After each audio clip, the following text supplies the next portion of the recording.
الحمد لله العلي الأجلال الواحد الفرد القديم الأول أنت ملك الناس ربا فأقبل والصلاة والسلام على نبي الأفضل أما بعد فأعوذ بالله من الشيطان الرجيم بسم الله الرحمن الرحيم وقال تعالى في القرآن الحميد الرحمن علم القرآن خلق الإنسان علمه البيان وقال النبي صلى الله عليه وسلم فقيه واحد أشد على الشيطان من ألف عابد أو كما قال عليه الصلاة والسلام সোনারগাঁ মুহাম্মাদিয়া সাল্লাল্লাহু আলাইহি ওয়াসাল্লাম হাফিজিয়া মাদ্রাসা কর্তৃক আয়োজিত আজকের এই অনুষ্ঠানের সম্মানিত সভাপতি অভিজ্ঞ বিচারক মণ্ডলী এবং আমার সামনে আগত দূর দূরান্ত থেকে আগত তোয়ালেব ও তোয়ালেবা ভাই ও বোনেরা সকলকে জানাই আমার অন্তরের অন্তঃস্থল থেকে শুভেচ্ছা অভিনন্দন।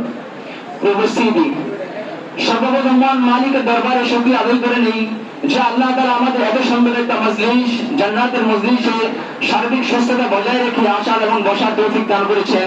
এজন্য সকলের অন্তরের অন্তঃস্থল থেকে বলি আলহামদুলিল্লাহ।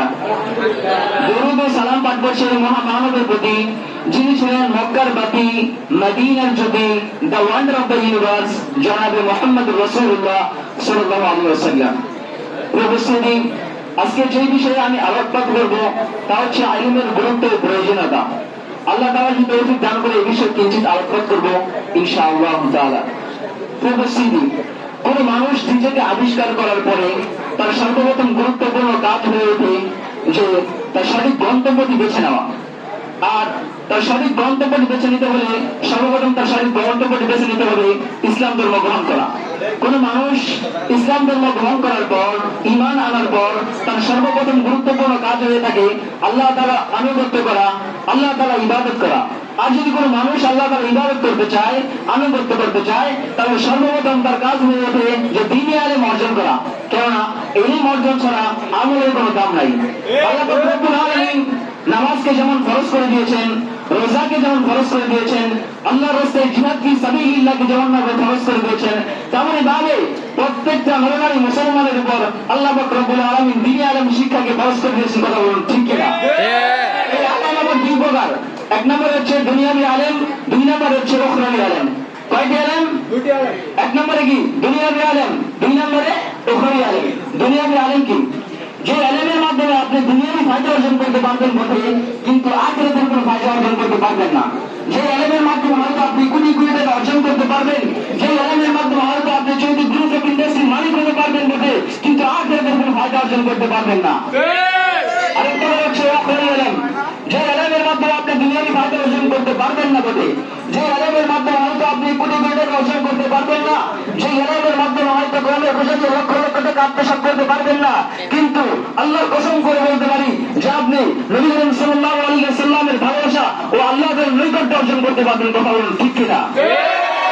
এই আলেম ছাড়া আপনি দুনিয়াতে মানুষ হিসেবে বেঁচে থাকতে পারবেন বটে, কিন্তু গুণের মানুষ হিসেবে বেঁচে থাকতে পারবেন না। এই প্রেক্ষিতে আল্লাহ পাক রব্বুল আলামিন কোরআনে বলেন আর রহমান আল্লামাল কোরআন খলাকাল ইনসান আল্লামাহুল বায়ান।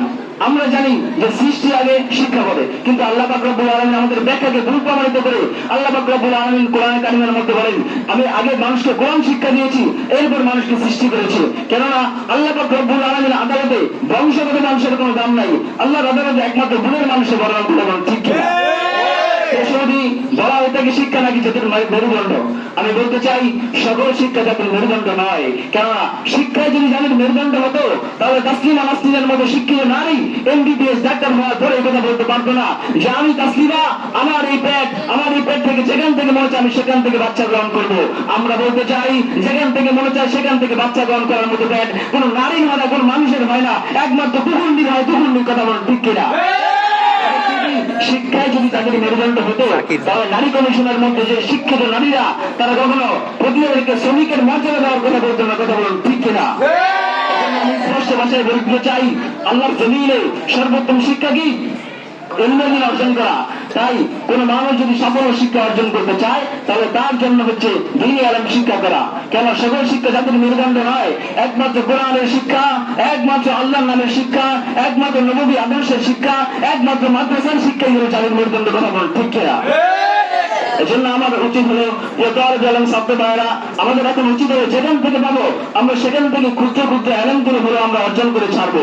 এই বিষয়ে কবি বলেন কতরুন আলা কতরুন ইজা ইজতামাত নাহরুন নাহরুন আলা নাহরিন ইজা ইত্তাফাকাত বাহরুন।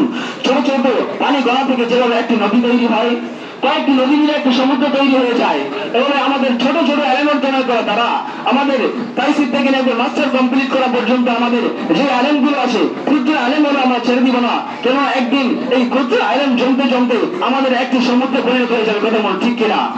এজন্য যে বক্তব্য দিয়েছি আল্লাহ পাক রব্বুল আলামিন আমাদেরকে সবাইকে এই বিষয়ে মানে আল্লাহ তাআলা তৌফিক দান করুন যে আমরা এই বিষয়গুলো যাতে মেনে চলতে পারি। ওয়া আখির দাওয়ানা আলহামদুলিল্লাহি রাব্বিল আলামিন। মাশাআল্লাহ।